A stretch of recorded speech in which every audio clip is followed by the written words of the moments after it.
Welcome back. This is Keith Vaz on Talking Points on Leica Radio. We're going to be talking history. My special guest today is someone who has become known for her distinguished work as an academic in the state of Goa in India. Sushila Mendes is a doctor in history from Goa University. She is a senior faculty head of history in the Government College of Arts, Science, Commerce in Goa. She's been doing this job for 31 years and she's written numerous books. Many people think history is for the academics, but Sushila has been one of those historians who's brought history to life. She joins me this morning from the party state of Goa in India. Good morning, Sushila Mendes. Of course, it's afternoon in Goa. Good evening, Keith. Sushila, you were born in Bombay in 1961, the daughter of a freedom fighter, advocate Luis Mendes. He worked at that time for the Portuguese colonial government in Goa. You were welcomed as a liberation baby. Can you describe the time that you were there, the time of that liberation in Goa? It must have been a pretty historic occasion. Keith, I was born in the month of April and liberation was in the month of December. So I was as a liberation child by my freedom fighter father. I don't remember much because I was less than a year old. Talking back with your father, which you presumably did, it must have been a time of great excitement amongst the Indian people, the fact that the Portuguese were finally going and they could claim their own destiny. Obviously, you don't remember the time because you were too young, but when you look back, how did the people there relate to what was going on? Yes, because my dad, being a Christian, had a double problem because at that point of time, the church and the state seemed to be on the same side. And therefore, the freedom fighters had action which was cultural, which required them to sometimes be against their own community in terms of religion, when they were against the state or the government. So as compared to the other religions and the Christians, the freedom fighters, like my dad did not get married in the Roman Catholic Church. He went to Gandhi's ashram and got married. And we have a certificate written by Gandhiji blessing the union of my parents. You studied at the H.P.J.B. Pettit High School, one of the top 7 schools in Bombay, and you then went to St. Xavier's College, Mumbai. For a woman in India at that time, what was the pressure on you? Because, of course, it was unusual to see a woman progressing through academic work. It's much easier now, but what was it like then? Pettit and St. Xavier College provided the right academic backing. This is Keith Vaz on Talking Points on Leica Radio. I'm talking to the historian and academic Sushila Mendes. We're going to take a short break. When we get back, we're going to talk a little bit more about the liberation struggle and what it was like to her in this very exciting time. Welcome back. This is Keith Vaz on Talking Points on Leica Radio. I'm talking to Sushila Mendes, the academic and historian from Goa in India. Sushila, your life as a student was spent partly in Mumbai and partly in Goa. You were elected as the General Secretary of the Student Council of Carmel College. You did your bachelor's degree in Pune. What made you become so active in student politics? Again, unusual for a woman at that time. Keith, I was not active at all. It was the situation that demanded me to involve myself because at that point of time, there was a movement in Goa for 50% bus concession for students organized by the All Goa Students Union. And it was really very active. And then when I participated in an elocution competition, all these members came and met me.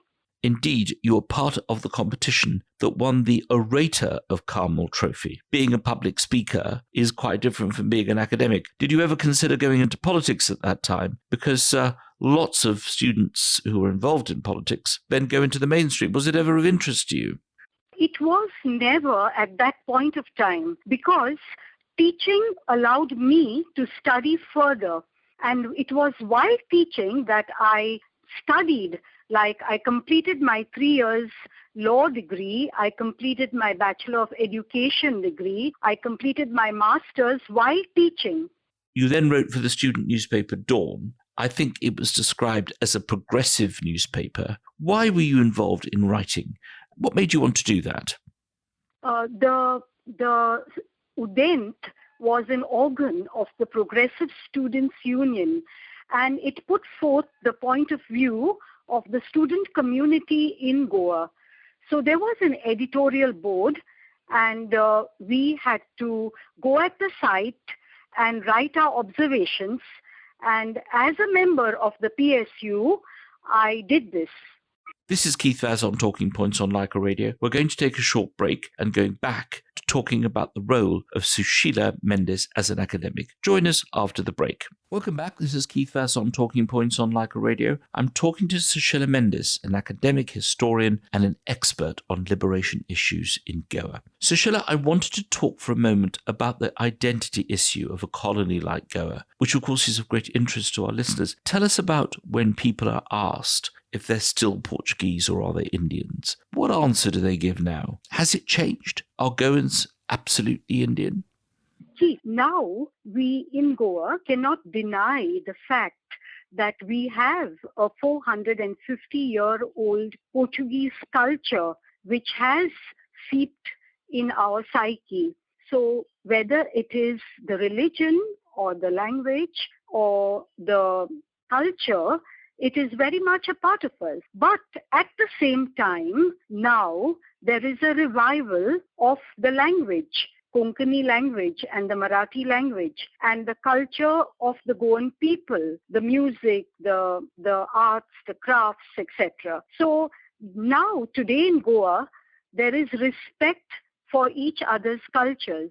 And Goa is not just a parting destination. It is a place of education. We have our colleges, the medical college, the engineering college, the management college. It's an education hub, apart from the fact that it has beaches and sun and sand and music. How do you think the COVID situation has been handled in Goa? We know that a lot of companies and a number of hotels have closed. Is it back to normal as we approach Christmas? Obviously, it's the busiest time for the hotel industry. It is slowly limping back to normal. There are still COVID patients in the hospitals, but the rate of infection is less. The number of deaths are less. It's no longer a serious situation that it was now. We are going back to work. Students are coming back to college, and things are much better than the first two cycles. In terms of vaccinations, are you happy with the way in which the vaccination system has been conducted by the government, or you think more should have been done? Has everyone, for example, had their first vaccination, their second? Do you get boosters in India? The booster has not been given yet, but the rate of the people of Goa being vaccinated is the highest in the country. So our health department is doing an excellent job with regard to reaching out to people for the vaccination. This is Keith Vaz on Leica Radio. I'm talking to a historian and academic, Sushila Mendes. We are going to take a short break. When we come back, we're going to be talking about the future as far as Indian politics is concerned, and also learning about the importance of people's history. Join us after the break. Welcome back. This is Keith Vaz on Talking Points on Leica Radio. I am talking to the historian and academic Sushila Mendes, a rarity in terms of Goa and in terms of India. Sushila Mendes, noting your history, you're obviously a firm believer in history, but young listeners who might be considering a course at university may not choose it because they may feel it's too academic. Why would you suggest that they would study history these days? Keith, for any subject, whether it is history or geography or any social science, it's your passion. Different people love different subjects. I love history. And there's always place at the top for any subject. But history in particular is important because, sometimes history repeats itself and we learn the lessons from history. So in our country, it's more colonial history and Portuguese and the British. But it is a learning experience because you can research, you can, dig out the history through oral history. And historiography is it's so investigative in terms of like investigative journalism. It's wonderful to write history and learn history and teach history. Now, you're one of the leading academics in Goa. You're a headline figure in international conferences. You've organised your own conference recently. If I was to bring a time machine to your lovely historic Portuguese house in Goa, and I say to you, Sushila Mendes, get into this time machine and you can choose any period of history that you would like, which period in particular would fascinate you? I would choose the period of my own people, the period of Portuguese colonial times in Goa. And I often question myself how I would have reacted if I was born at that time. Possibly I would have been behind the bars because I would have been a critic of colonial rule. So I would look at myself during the period of the Portuguese colonial rule in Goa. I would question the laws that were passed at that time, which were culturally immoral and against my own people. So I would look at it from that point of view as a Goan. You're a historian. Your husband, Advocate Cleofat Almeida Coutinho, is a well-known lawyer in Goa. You have two daughters who are both engineers. None of them want to become lawyers or historians. What do you talk about around the dining table when you all get together? Must be a fascinating conversation. We discuss politics and more politics. It's never history, Keith. And the young girls have their own conversations, not involving us adults. Finally, Sushila, you wrote your own book about your dad, Advocate Luis Mendes, the great freedom fighter, and the way in which he was part of that movement in Goan history. What most impressed you about your father and what he achieved? I loved the fact that my father liked to go against the tide, and the fact that he had the courage of his conviction to speak out his mind against the Portuguese, against the church, and believe in whatever he did for his people. He spoke to me about Buddhism, and I know about the Four Noble Truths and the Eightfold Path much more than I know about my own religion, although I'm born a Catholic.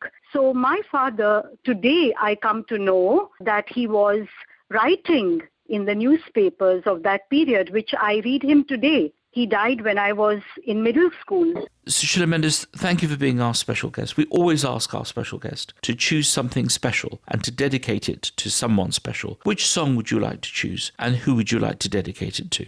I'd like to choose One Day at a Time by Christy Lane, and I'd like to dedicate it to the women who've played an important role in my life. My mother, Lazarina, my daughters, Sohani and Nahira, my cousin, Maria, and my friends in my college, Dr. Vidya and Dr. Elizabeth. Sushila, it's been a real pleasure talking to you on our program. You're the first historian we've ever had on Leica Radio, and as I like to do, I like to bring new voices and new journeys to our listeners at Leica Radio. It's been a special treat for us. I hope you carry on with your important work and keep bringing history alive. Thank you for joining us on Leica Radio. Thank you very much, Keith, for having me on your program, and my best wishes to the listeners of Leica Radio from Goa. Let's hear Sushila Mendes' song.